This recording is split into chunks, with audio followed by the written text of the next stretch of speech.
Well, good afternoon, everybody. Welcome to this edition of whatever we're going to call this. I don't know. I need to figure out a name for these lives. Hope everybody's having a fantastic day. Can everybody hear me okay? Before we get started, I want to make sure that I'm on a roll with getting this stuff going. Just put it in the chats if you do, and that'd be great. And we are talking about, what are we talking about today? Selecting the best crops for your garden. This is one that will probably make quite a few people, maybe a couple people unhappy, but that's okay because I don't think everybody should grow everything. Or if you do grow whatever you want to grow, you do understand that, excuse me, it may not do the best that it could. So I put a question in the chat here, and I was curious for everybody that's in here, how do you guys pick your best crops for your garden? Like, how do you pick what you're going to grow for your garden? Let us know in the chat so we can see, because it's interesting to know that.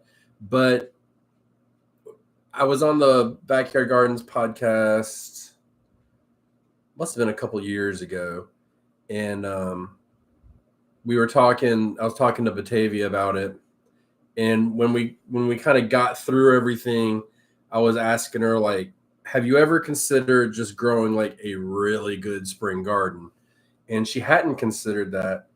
And then the next year, she kind of did both. You know, she did some spring garden, and then she did, her usual summer stuff. But she found that like her spring garden, like cabbages and stuff like that, were able to grow like all summer almost. So it was really, really exciting for her because she kind of opened up that world a little bit.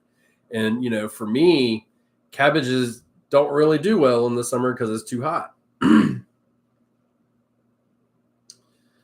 So Brian says that he grows best in his region and best food value. So that's great, right? But think about your overall climate. So I've started transitioning a little bit more here past couple years and testing out like more heat tolerant, not varieties, but plants, like overall plants. I'm going to go out right now on a limb and just tell you guys that, like, I don't like heat tolerant varieties or cold tolerant varieties. They don't really seem to work well for me. I've planted heat tolerant varieties. I'm going to keep doing quotation marks just because it's dramatic. And they bolted before the other plants did. So, we grow butternut squash every other year. And then, but the reason why we do that is just because we kind of get tired of eating it. But last year we planted that Seminole pumpkin, and it loves the heat, loves it. I mean, Seminole, Florida, hot pumpkin, great, right? And it's not really a pumpkin; it's more like a winter squash. And then the year before that, we started growing black-eyed peas, and they love the heat as well. And so what we found over these past few years is when everything else struggles, these plants kick into gear and really start producing.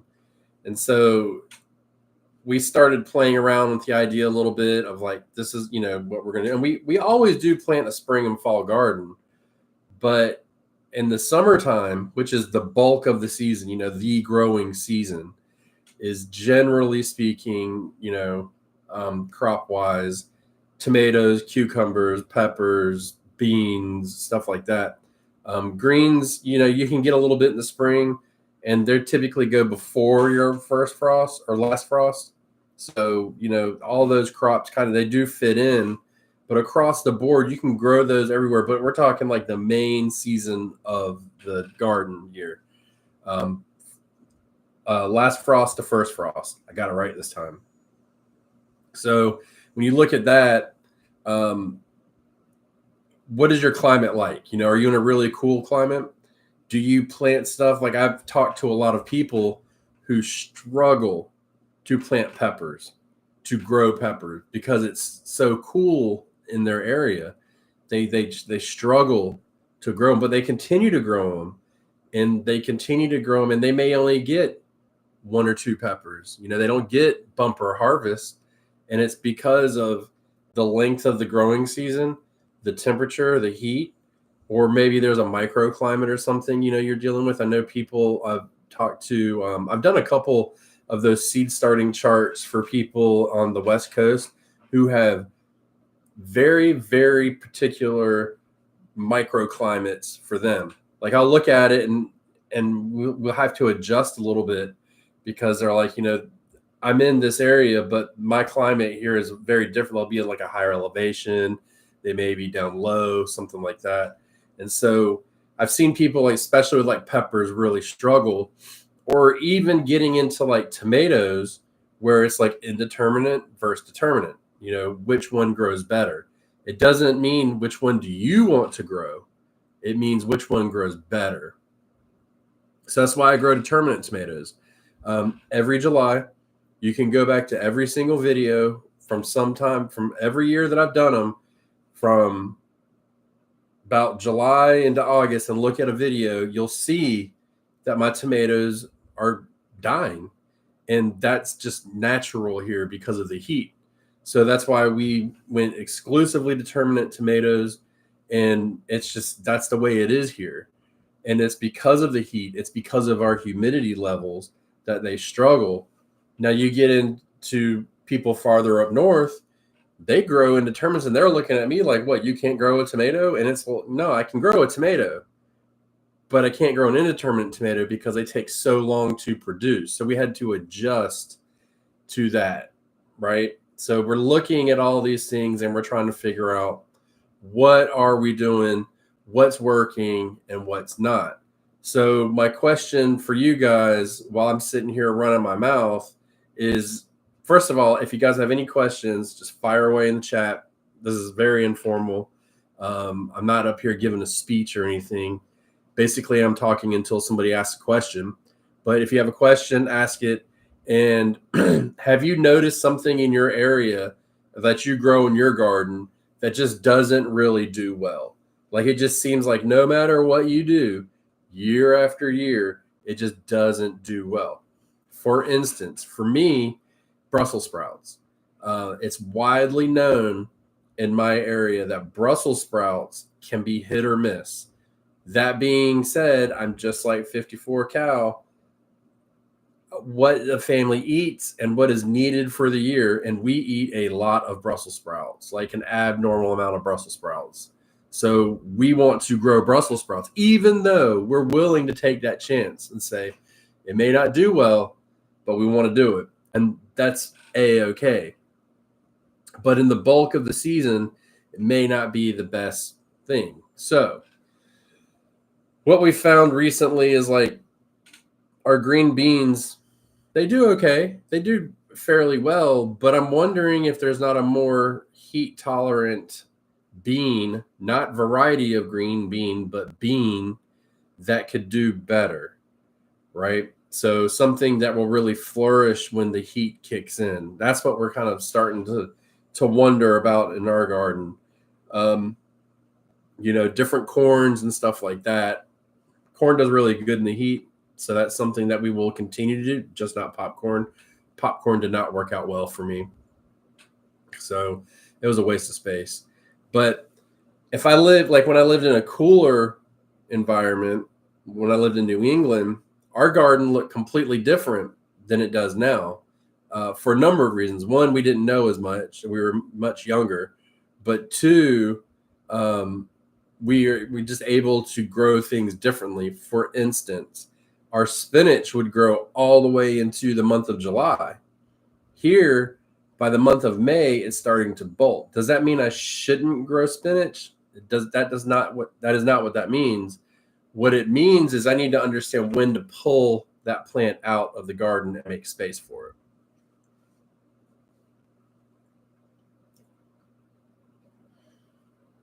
So Urban Gardening Chronicles, what you like to eat, First, great place to start. What grows well in your zone? That's fine.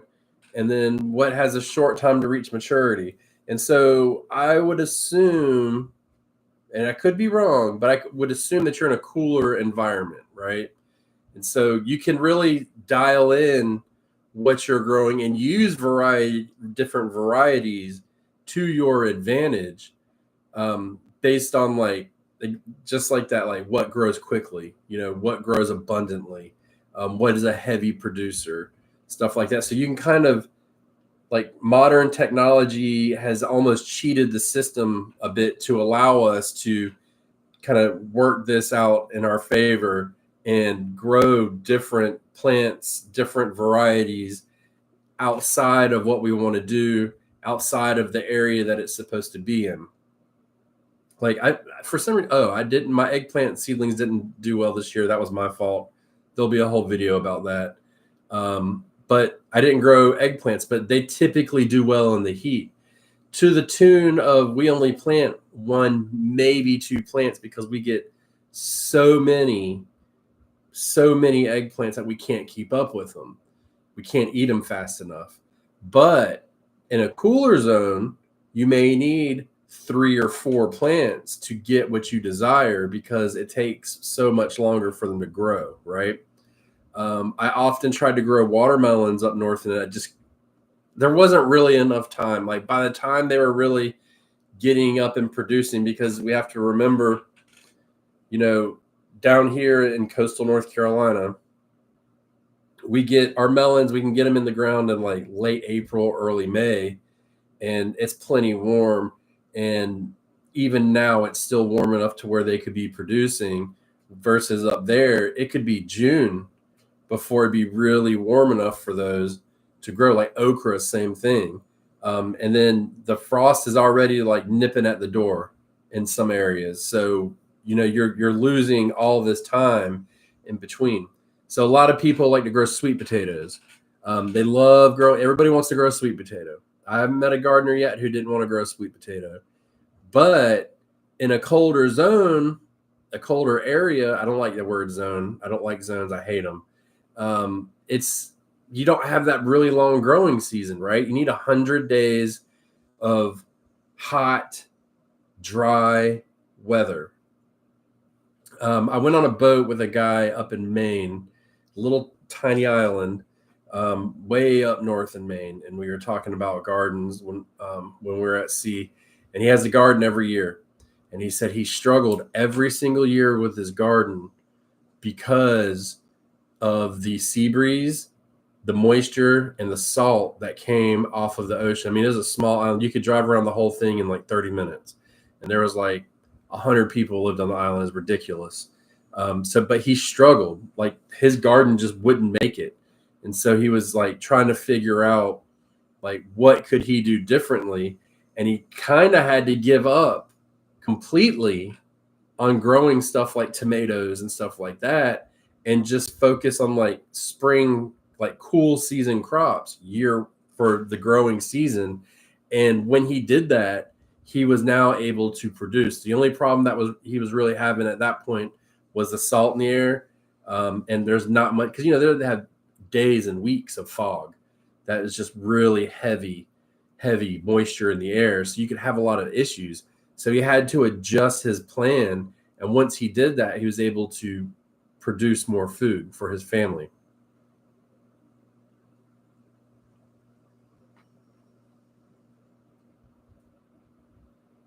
Reading the comments. So extending the season is a really good subject for this too, because while it's possible, and season extension is absolutely a thing, on our platforms, which is this platform and the Backyard Gardens podcast, the season is from last frost to first frost. Anything outside of that is considered season extension. You don't have to do anything. You just plant the right plants, plant the right varieties, whatever, and you're automatically extending the season. Put a cover on it, and that season extension, like, again, so applying season extension is a really good option. The problem with it falls in when you start doing it and you are, you're causing these wild temperature swings, which we talked about on a previous video. You cause these wild temperature swings, you can actually cause more damage to the plant. So, and the other thing too is a lot of these plants get so big for this time of year, or the main growing season, the summer season. They get so big, it gets incredibly difficult to cover them appropriately with some kind of warming device or even a cooling device, right? Like my tomatoes, they get 4 to 5 feet tall. It's not impossible to add shade to them because this is part of it. Like people in like Texas and Arizona and stuff like that, like you really do need to use shade in the heart of the growing season because it's so hot. And even still, it may be very hot, but because of the height and the size of some of these plants, it gets a little bit more difficult. So you try to figure out ways around it and try to work through it.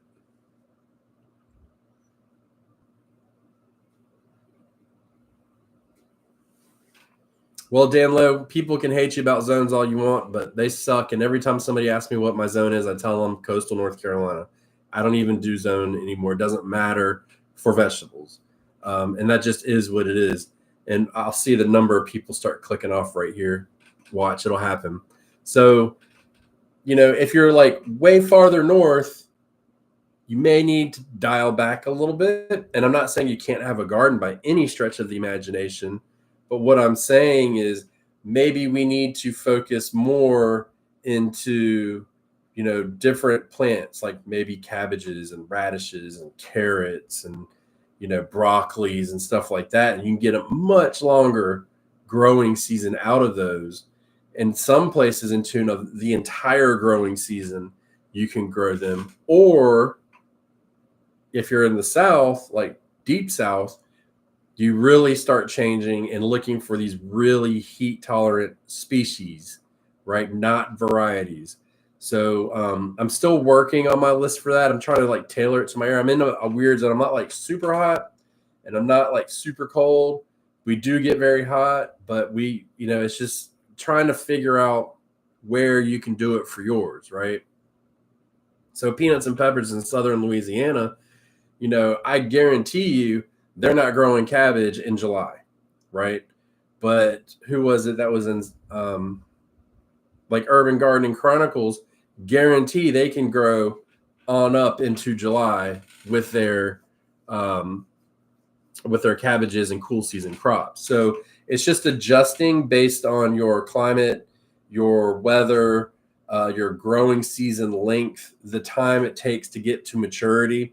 I mean, technically speaking, if you just look at days only, like growing season days, almost everybody in the US of A can grow a sweet potato.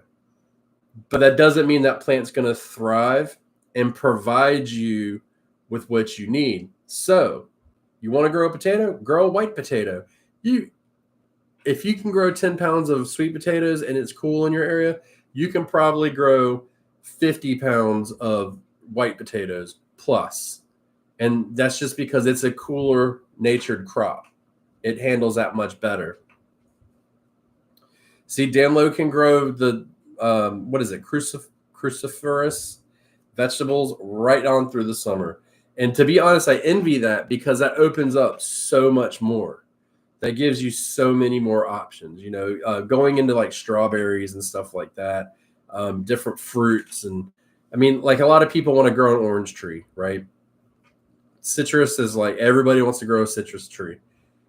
There's no problem in growing one in a pot or something like that. But if you really want a producer, maybe you should grow an apple tree. I know it's not what you want to hear, but it's what you need to hear because that's, maybe you'll get an orange. Maybe you'll get 5 oranges, but you could get bushels of apples. And then you could have apple pie and, applesauce and apple crisp and whatever coming out of your ears for the season. And there's a reason why farmers in certain areas grow certain things and you don't see, crazy orange farms in Michigan with covers all over the whole thing trying to grow it, because it's a futile effort. You're just always battling the elements, and that's not really what you want to do. So it's tailoring your garden plan to what your area will grow. So a lot of people will watch YouTube and they'll see, like, for instance, you may see what I grow and think to yourself, I want to grow that too. And then you charge ahead and then it fails. And then you a couple things happen. One, you probably beat yourself up because you didn't have a good harvest. Two, you're probably cussing me because I steered you down the wrong direction. And then three, you probably get discouraged and you may try again, which is fine. But unrealistically trying and keeping going down that path in which crop failure is a real problem, and you're just constantly beating your head on the wall. And that's not really what you want to do. So, I never try to tell people like, hey, you should do this. I just say, like, this is what I'm doing. Tailor it for you, because everybody's going to grow something different. Everybody desires other things. But what we really want to do is be very conscious in what we're trying to grow in our gardens for us, and the success rate that we can that we can accomplish through our growing season. And once you get those things under control and you figure it out, it gets a lot better, and you start to be able to grow more. And once you become more successful with the crop and you start figuring out, like, hey, it's July and I'm harvesting cabbages and I've got so many cabbages, I've got to find a way to preserve it, freeze it, do whatever. Then you can say, well, hey, what else can grow that way? How long can I eat a fresh salad? Like, it's always drove me crazy that we eat salads all the time, but in my garden, I can't pull lettuce and a fresh tomato out at the same time, really. Maybe at the end of the season, maybe if I'm lucky. It's always driven me crazy that happens. Like, I can have a tomato salad, but I can't have a lettuce salad, like a chef salad or something with cucumbers and everything fresh from the garden. It's very difficult to do for me. And it's a tough pill to swallow. It's not what society has trained us to want. And then when you transfer that into growing food, it doesn't allow you to do that the way that you think. And so then we have problems with it.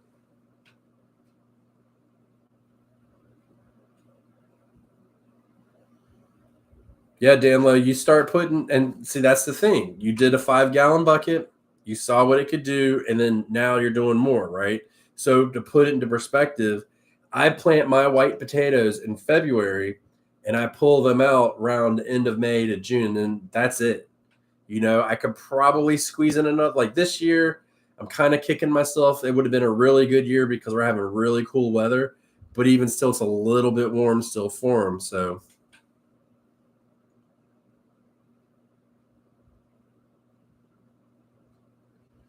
Well, Brian, I hate Baker's Creek Seeds. I don't support them. I think it's the worst seed company out there. And it is for that reason. It's marketed I feel like their marketing campaign is made for you to fail. And that's a shame.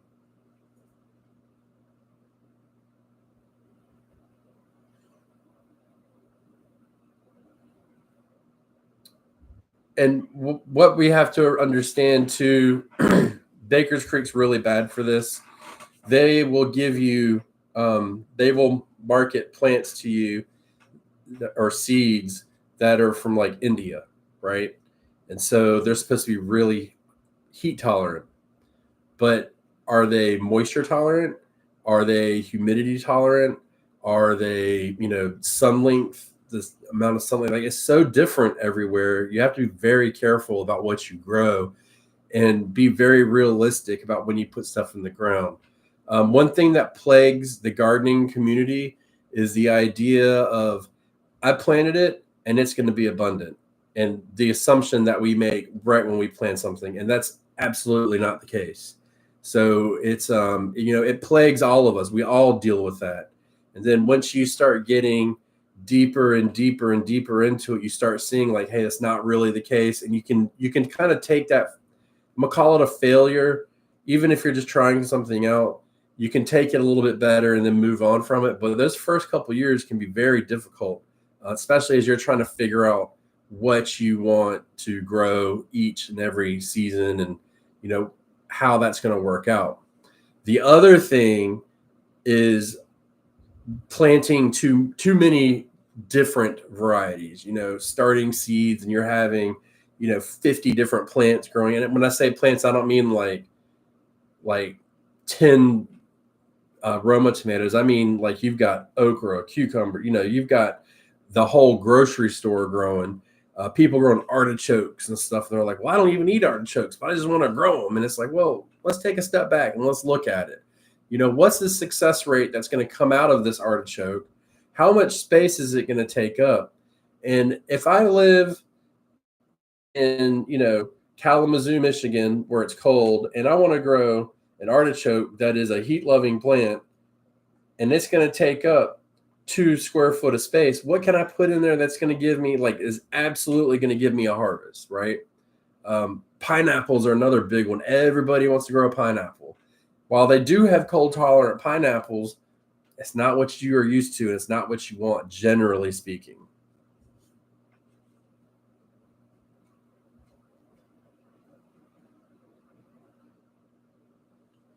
See, Cynthia, that's one thing that I've been thinking about is like yard-long beans, asparagus. Somebody mentioned a comment about their asparagus beans. So I do want to look into that for next year. I think I'm going to branch out a little bit, and it's just kind of giving that, that vibe.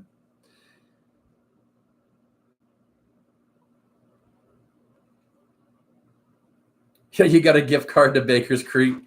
Yeah, and I get it. So there's 2 communities. There's this huge community out there that loves them, and there's this very small but very passionate group of people that absolutely hate them. There's a number of reasons why. You just Google them, you'll find out. I don't really want to go on and smear anybody for anything else, but what I do know is their marketing practices are not good. And I believe, I haven't confirmed this, and I don't really care to, but I believe earlier this year they were marketing that GMO tomato that just came out as non-GMO, and they had to pull it back. So that's something to think about too. It's just one of those things. Another thing too to think about, because I just mentioned the GMO tomato is very colorful. Vegetables like purples and even black, which is really just a dark purple. Those are really popular. And, in my area, purple tomatoes don't really do well because they get so hot because of the color of the fruit that they'll burst in the heat. So I try to steer away from those. I think on our seed store, we're actually going to be offering Cherokee purple tomatoes this year. I won't be growing them though. That was a Batavia pick. Yeah, see, so multiple people are confirming the fact that they did. So, and it's just one of those things, with that little mistake, you can see how misleading as a company they are to the people that buy from them without fact checking anything before they do it. They saw that they could sell a seed for $25 for 5 seeds, $5 a seed, and they cha-ching, right? That's not what we want. Plus, they got that weird ass creepy dude on their social media, which is tough. It's tough to watch, let me tell you. Anyways, this isn't a Baker's Creek live. This is about picking for your garden. So, for instance, in the spring, we always plant snow peas. They do really good here. We get a lot of snow peas. So we always plant our snow peas. And that's just something we've picked up over the years, right? They've done really well. So we just continue to do so. So for you guys, first of all, any questions, go ahead. And second of all, is there anything that does really, really well in your garden? Because if that's the case, we should probably focus in on that.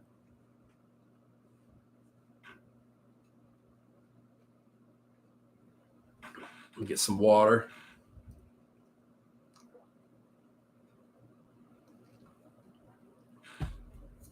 Got a hole in my lip, everybody. Drooling on myself. So It's been hard over the years. You know, growing the indeterminate tomatoes was a lot of heartbreak for me. I love the idea of them. I love the fact that they'll keep producing and stuff like that, but it never really worked out for me. And once I switched, I was much happier with what I was producing.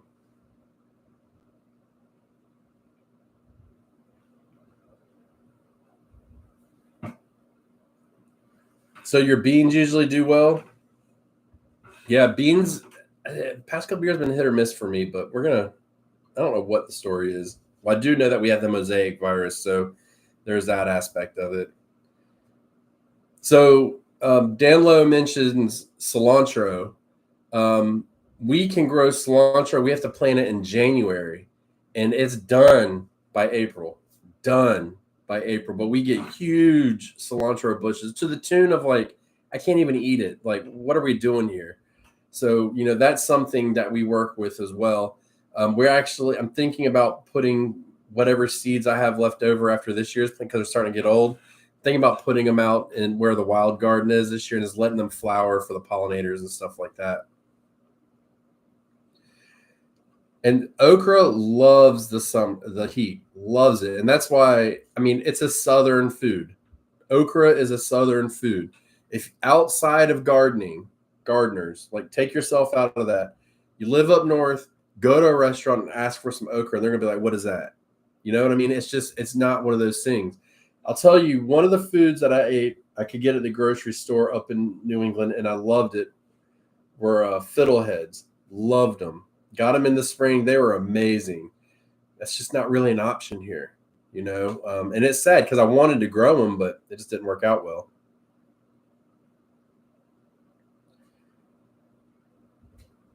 Yeah, Brian, that's the same thing. I would plant anything when I was younger in this, and now it's a very, very selective. And you'll see at some point, I'll do a video of the seeds that I get and plant them, and I'll kind of discuss why I'm going to grow these, and I'll do that on YouTube too, because I feel like it helps to hear like what drove me to buy that seed, and it's not just the my climate, it's the growth pattern, it's how am I going to use it afterwards, because I'm always thinking like, what can I do with my food after we grow it? How am I going to prepare it? How am I going to consume it? Because I mean, that's what we're doing it for.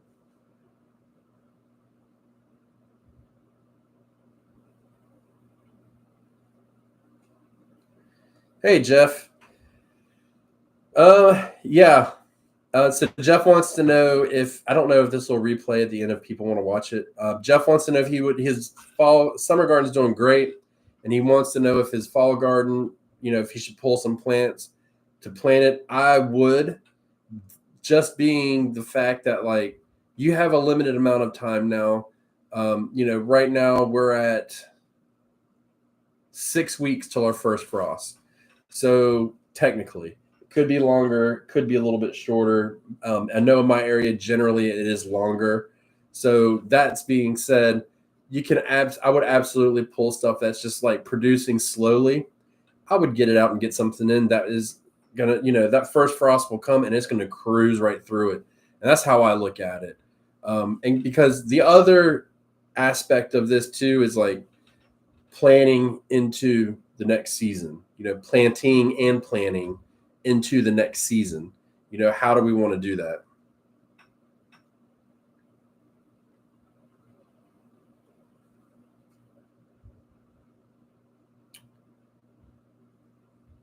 Urban Gardening Chronicles, what are you trying to preserve?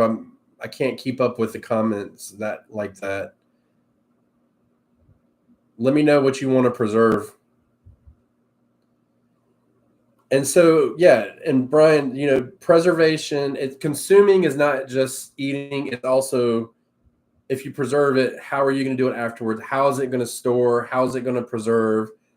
All of that stuff comes into effect, So this year I didn't can anything, which with the new, influx of bees and stuff like that we've got, it actually was nice. I do want to do it next year. It's the first year in many years I didn't do any canning, and we were able to keep up with our harvest, stuff like that. So it worked out really well. But at the same time, like, I know that my sweet potatoes are going to last 11 months. You know, if I don't eat them first. I know that for a fact. I know that the Seminole pumpkin will stay in the cabinet for up to 4 months without anything done to it. That's why I continuously go back to that crop, or the butternut squash, stuff like that. So we try to always be doing stuff like that.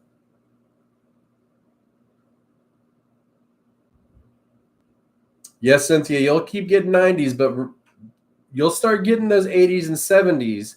And what always happened to me before I got my timing down is it would be in the 90s, and I would be like, okay, cool, cool. And then all of a sudden that temperature would drop, and I would be like, I should have planted my fall garden. And by that time, it's almost too late to get it in the ground and get it going.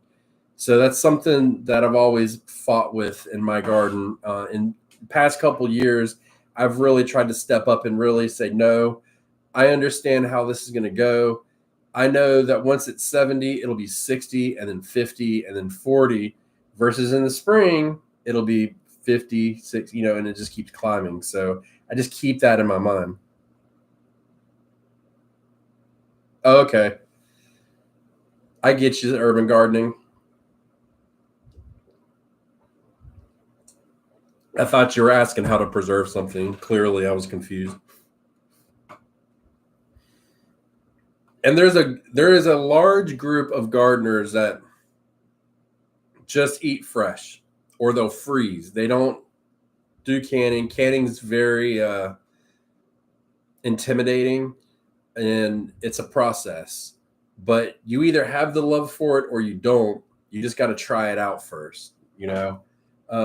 One other thing too is social media can be a very toxic place for people that can, or stuff like that, because everybody's like, oh, you're doing it wrong, you're doing this wrong, you can't do this, you can do this and get away with this. But then you read something and like everybody's like, oh, well, you should never reuse the lids, right? Never reuse the lids. You pop them, they're done. And everyone's like, no, you just put aspirin in it and it's worked. My grandma did it. No, your grandma got lucky because she didn't get botulism. That's what happened. She just got straight lucky.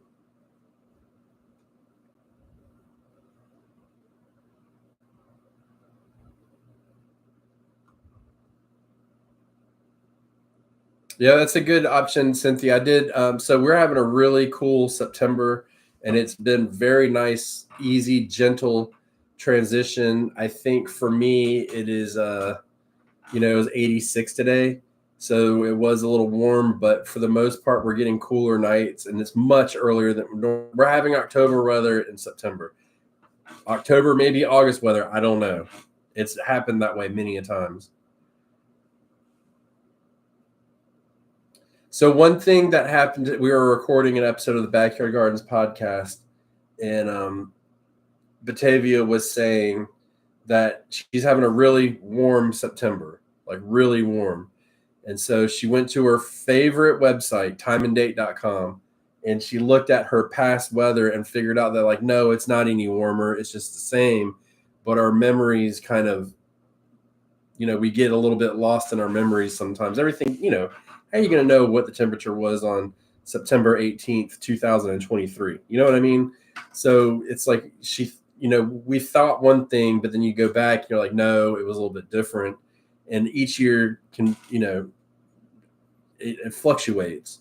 And so I know everybody screams climate change and all that. Whatever. But the cycle that we're in, I know, for instance, they're calling for us to have an above average winter. But 2 weeks ago, it said that it was going to be below average. So what do I do with that?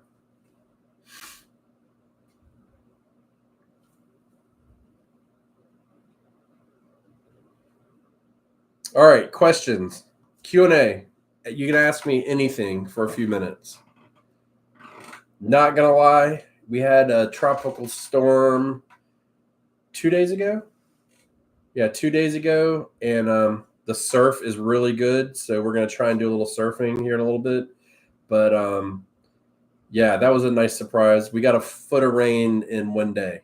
So the fall garden got a little beat up, but you'll see that in the upcoming videos I got coming out.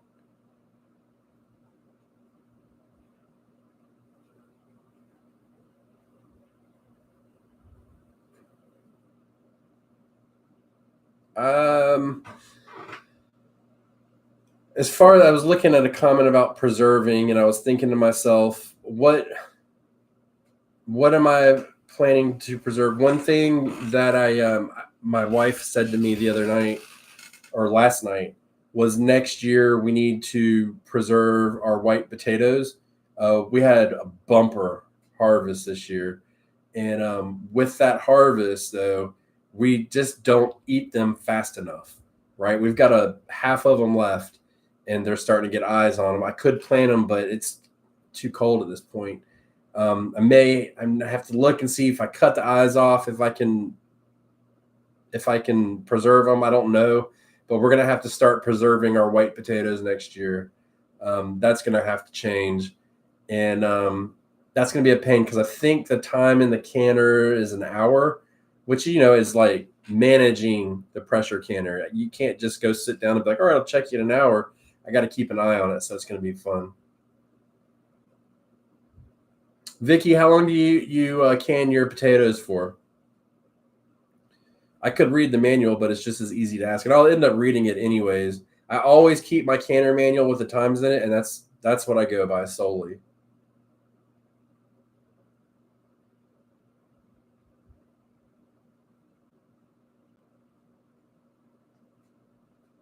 And when you get those downloads talking about his spring was real and his summer was real cool, when you get those and you see that trend happening, that's a cue to take advantage of it. A real cool summer for us would be 85 degrees. That would be real cool. So if we were getting, we don't have to worry about like our sweet potatoes and stuff like that. But if we started growing like really heat dependent crops, and that could be an issue. And so we need to be prepared to pivot. So I always keep like an extra pack of seeds. If for some reason I was like, hey, this Seminole pumpkin's not doing well, it's too cold, we can go to something different and plant it, and it can work out in your favor.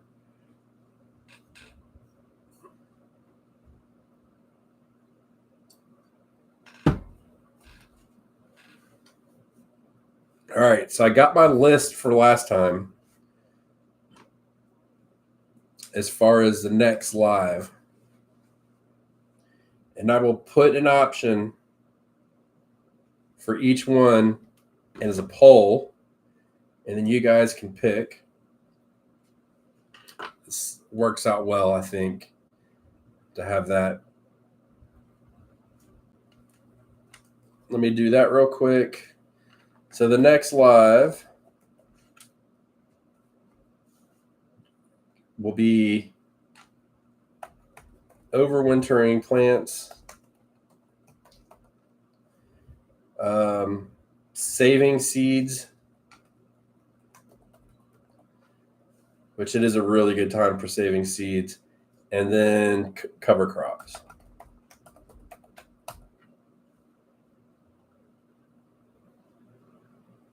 So that should just pop up. I don't know how it does. If you guys want to answer that, and that will be the pick. And if you guys have any other options below, go ahead and just put them in the comments or in the chat, and then I'll add them to the list, and then we'll do this from here on out. We'll try and stay ahead as much as possible. So I'll give that just a few minutes. Any other questions?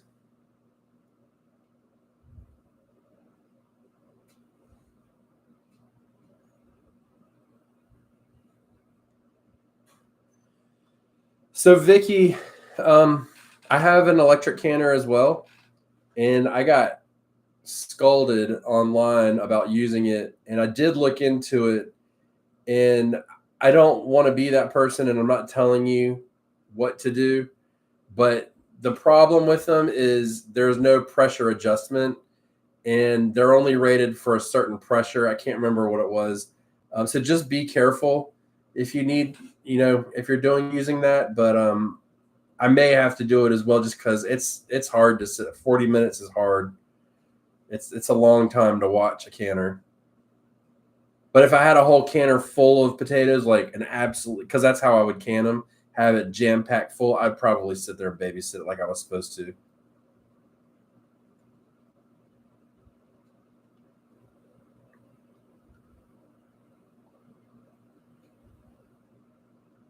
All right, so we have a tie between overwintering plants and saving seeds.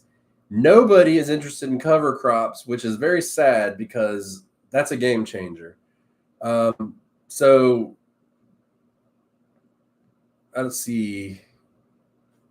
If you're in here and you want to come back, you need to vote because you guys pick. Your vote matters. Register to vote on the Sandy Bottom Homestead. There we go. I knew I could pressure somebody into it. Well, Danla, you didn't even vote for cover crop. Oh, never mind. You can only vote once. Never mind. Psych. All right, we'll give it another minute. All right, 9 votes, and there's 19 people. Go for it.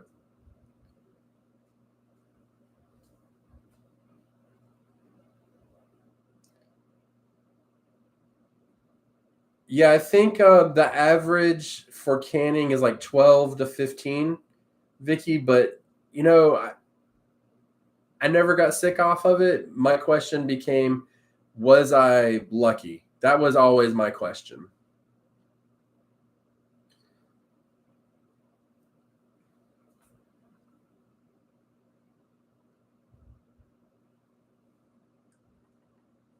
All right.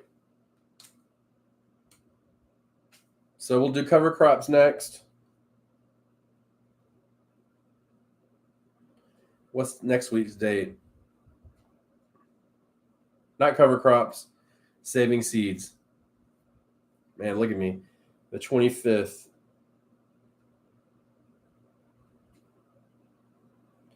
And is there any topic y'all want to see in the future? Y'all want to talk about in the future? Let me know now or forever hold your peace until next Thursday or Wednesday, whatever day it is. And we'll do saving seeds. I like saving seeds. I didn't have a lot of seeds I wanted to save this year, which is kind of a bummer, but that's okay. You cheated, Danlo. That's not fair.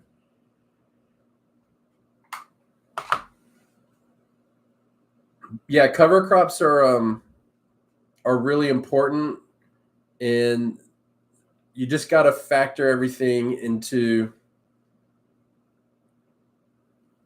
You got to factor cover crops into your overall garden plan. Would you guys want to do a live about planting a garden? Like for running season into season. Basically, I'm going to say year round, take that with what you want. If you're obviously you get 10 feet of snow and you're 14 below zero, you can't grow in the winter. But, from as early spring running all the way up into fall. So summer and fall. Would you want to do something about that as well? Because that's really like a series. But I could figure out a way to kind of discuss that with you guys because it helps to do to make it to where you can almost seamlessly have a plan to move forward and what plants go where and try and simplify it. Just for the record, I don't really do companion planting. If you're new here, it's overly confusing and it's not necessarily, if that makes any sense. But that can factor into it to an extent. But there's a lot of research that shows that some companion planting just doesn't work the way we think it does. For instance, like marigolds, you plant marigolds with your tomatoes and you won't get anything. Well, they did a study and they found out that you need to have a field of marigolds next to your tomatoes in order to get those benefits. So there is that.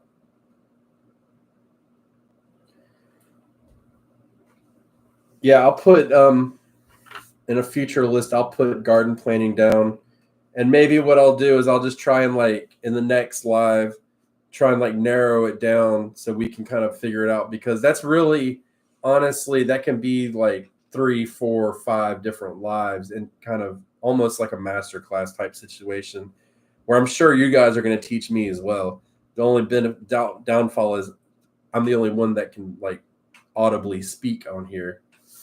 I wish that you guys could speak on here. It'd be a lot easier than reading. Hey, Sandra. Sorry I missed you coming in.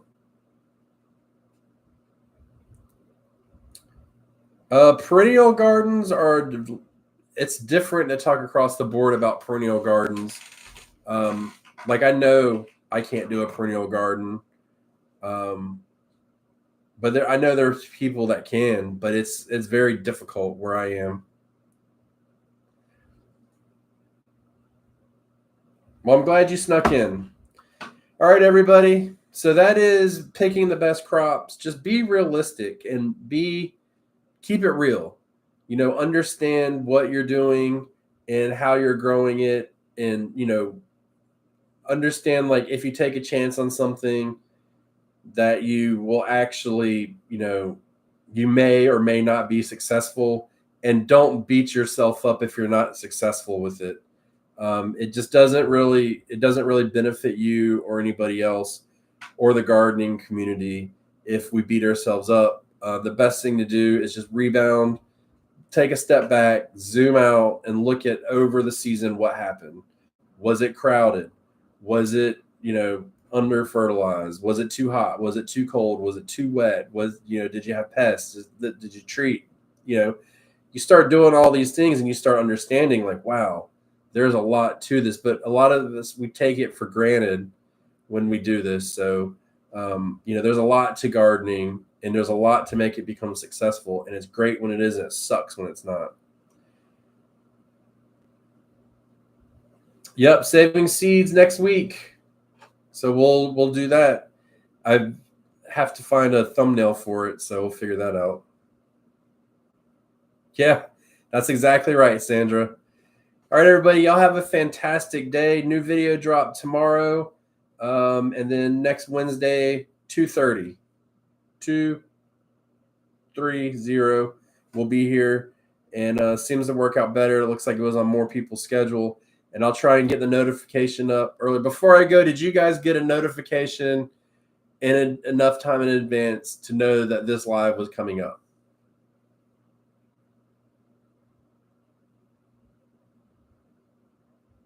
Good. Sandra got it in enough time. Good. Okay. That means I figured something out. So 2 in a row, I didn't mess it up, and now we got notifications going out. Boom. We'll see y'all next Wednesday live, and then you'll see me tomorrow, but I won't see y'all. I'll talk to you in the comments. Y'all have a good one.